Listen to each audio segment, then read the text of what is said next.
Today is a 3 lighthouse day.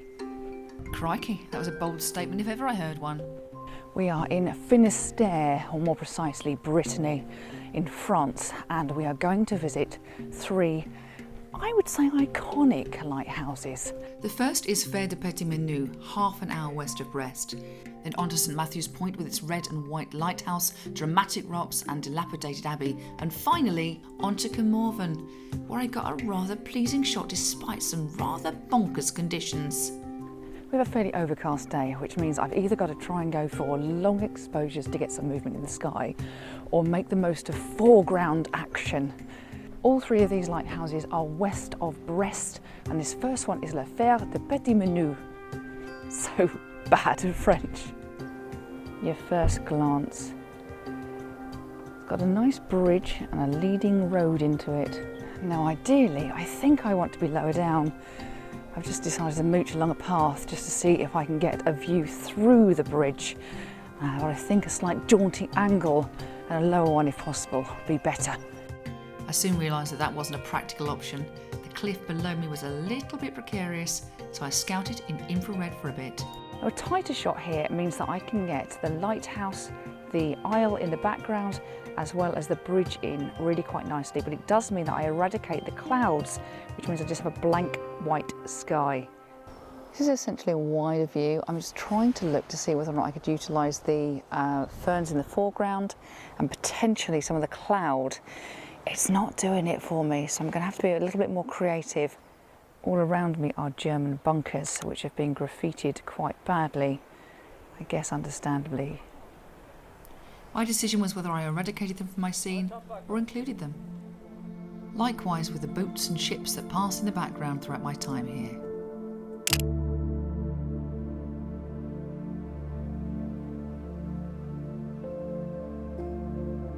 Now this photo here is over a stop overexposed, which is what I'm having to do to trick the camera into treating my scene properly.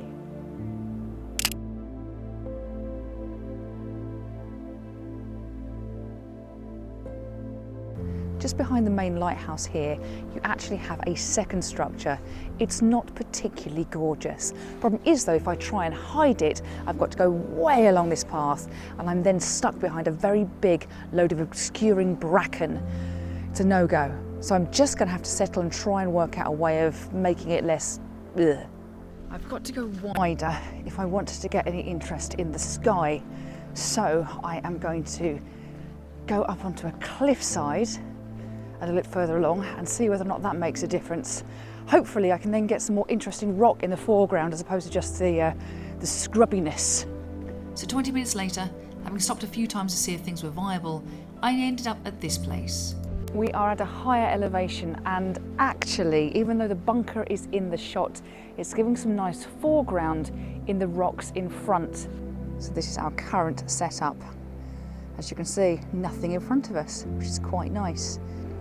And every now and then you get a gift of a little ship or sailing boat going through.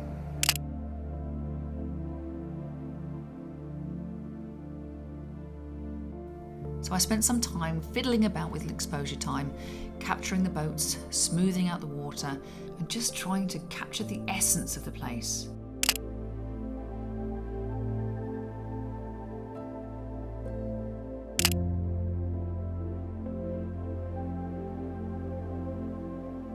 I'm at a lower location and I'm trying to make the most of the leading line for the causeway that you're seeing behind me.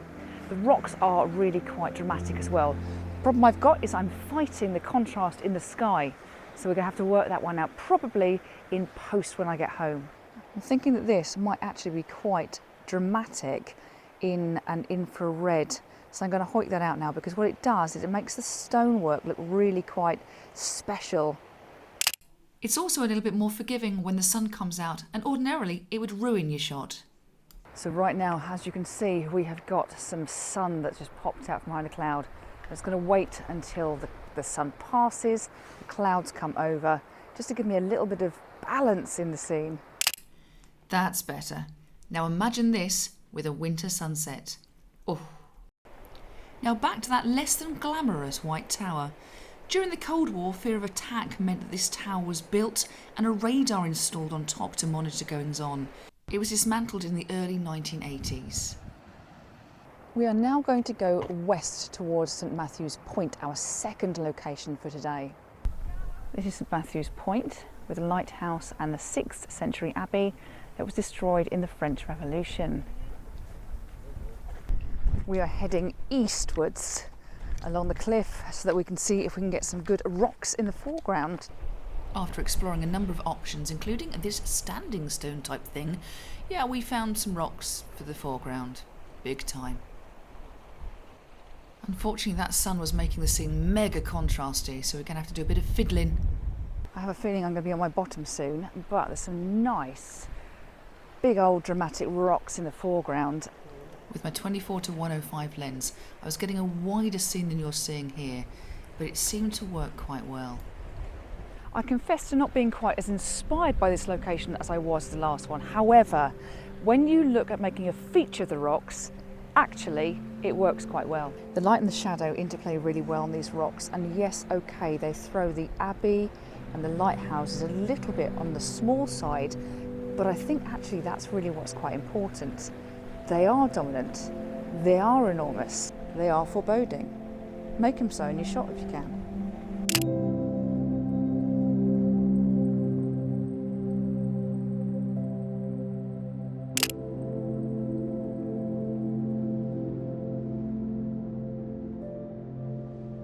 I'm trying to wait as much as possible for the sun to go behind a cloud so I don't quite have such a contrasty scene.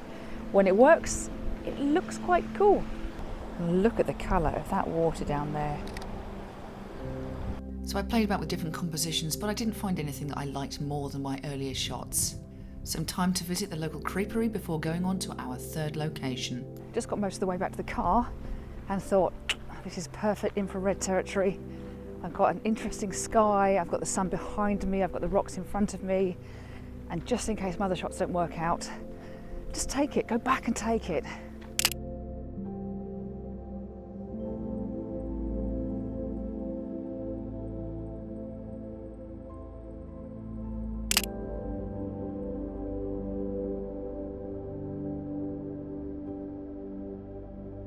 I think I'm done. The number of times I walk away from a scene, I think, God, I wish I'd just taken 2 or 3 more minutes just to take that shot.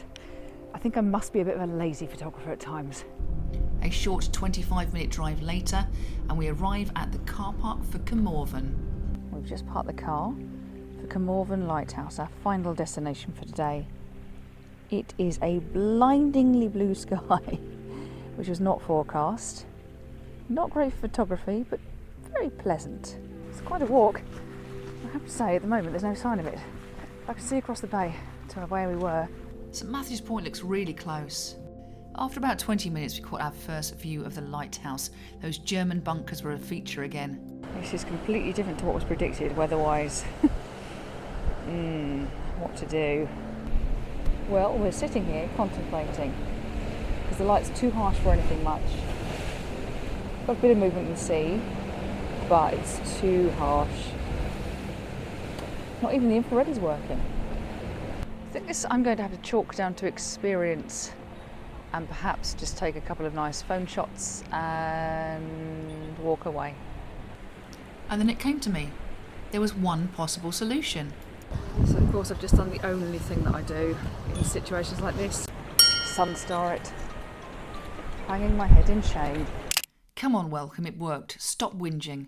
Okay, your positioning could have been better, but it actually worked.